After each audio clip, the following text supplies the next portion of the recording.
The biggest problem on the planet today is fear. It's been a problem for a long time, but it's a huge problem now. It's getting bigger every day. And the reason that fear is a problem, of course, is that it affects everything.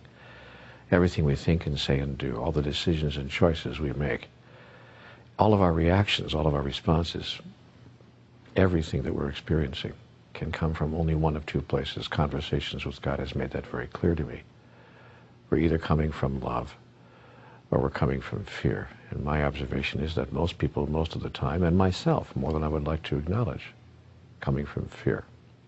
So we have to look at our fears and find out, what is fear anyway? What is it all about? What are we afraid of? And what impact is it having on the choices and decisions and the creations for which we have made ourselves responsible?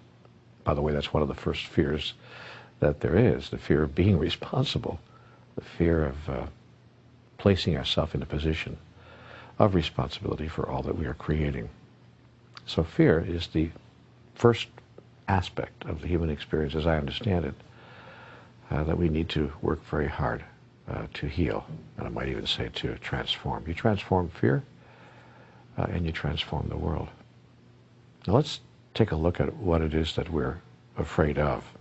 First of all, as I observe it, we're afraid of life itself and so much that goes on in life. We're afraid of life because we're afraid of death. Conversations with God says that all fear, ultimately, is a fear of death. If you're not afraid to die, then you're not afraid to live.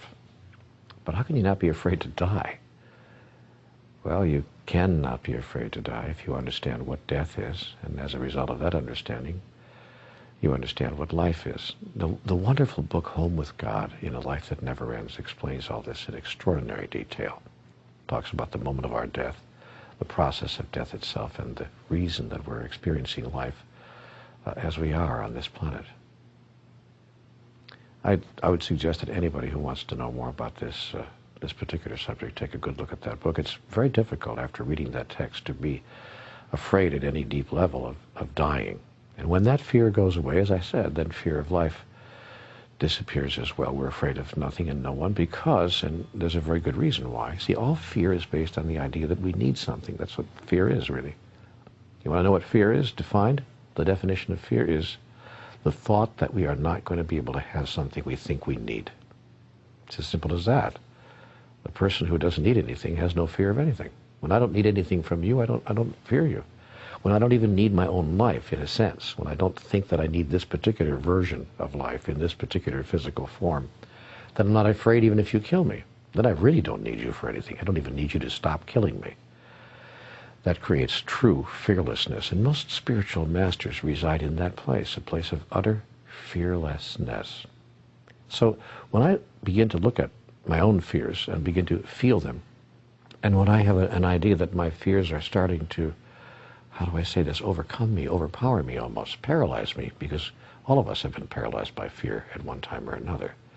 Some of us more often than we'd like to admit. When I get into that place, I take a close look at, what do I think I need? What is it that I think that I need here? Because that's what it is. Fear is need announced. So I look at, what am I thinking that I need? And is it possible that I really don't need that? Could I get along without it? What would happen if I didn't have that? What would happen if I didn't receive that? What would happen if what I think I need, I didn't experience or couldn't experience? See, now there are two ways that fear manifests itself. The idea that I will not get what I need, I'm not going to receive that, or the idea that I'm going to lose something that I need. I have it now, but I'm going to lose it. And that's most often presenting itself in human experience, as I observe it, in relationships.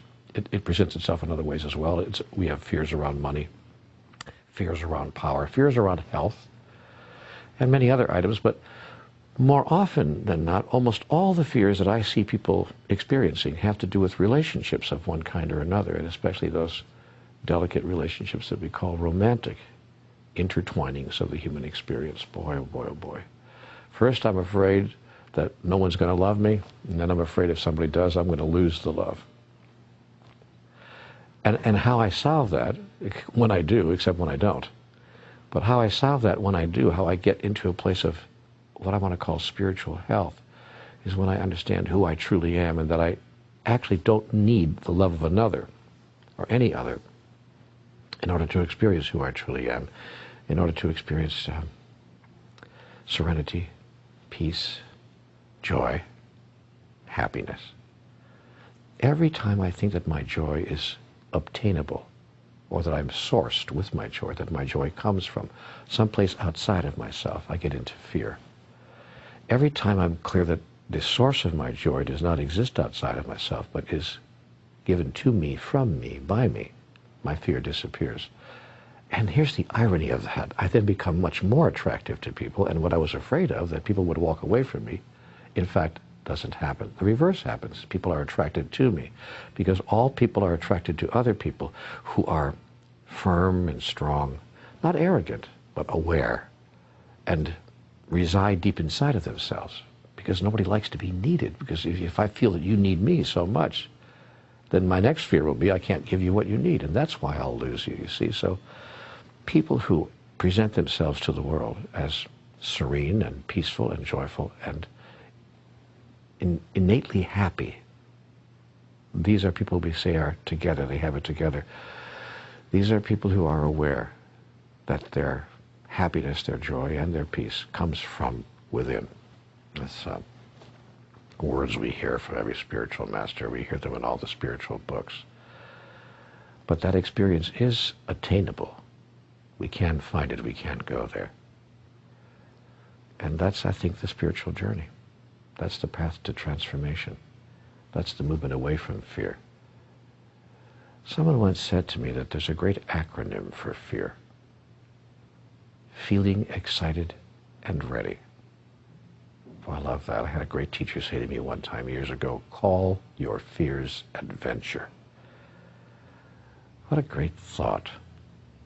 So I'd like to maybe leave you with that thought for today. Whatever you're afraid of right now, realize a couple of things. One, it's not real. You're making it all up. Two, if the thing that you're afraid would happen actually did happen, you and I would still be here tomorrow. It really would make no difference at all. Unless, of course, you wouldn't be here tomorrow, in which case it absolutely would make no difference at all. Three, if you can call your fears adventure, you'll bring in an energy that will heal the fear, the energy of excitement, the energy of being inspired by life itself. Because life, you see, is a process that informs life about life through the process of life itself. And if you live your life filled with inspiration and excitement, soon there's nothing to be afraid of. And it becomes the great joy it was always intended to be. That's how I see it. That's what my conversations with God told me about fear. I could be wrong, of course, about all of this. But I don't think so.